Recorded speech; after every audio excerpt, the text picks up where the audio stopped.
Lo scorso 3 gennaio si è disputato il quarto di finale delle Final Eight di Coppa Serie C2 di calcio a 5 a Tombolo, in provincia di Padova.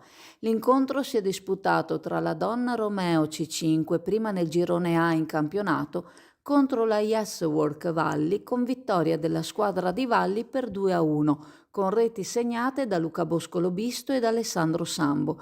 La rete degli avversari è consistita in un autogol di Mattia Boscolo Buleghin, un incontro giocato a grandi ritmi in cui la squadra di Valli è partita sfavorita ma che ha vissuto da protagonista. Si passa quindi in semifinale portando una realtà clodiense tra le migliori 4 del Veneto nel calcio a 5 di C2. Il mister Marco Doria con i dirigenti Emanuele Boscolo e Luca Penzo portano quindi a casa la vittoria e la semifinale che si terrà oggi, domenica 5 gennaio alle 16:30 contro il Mestre Fenice.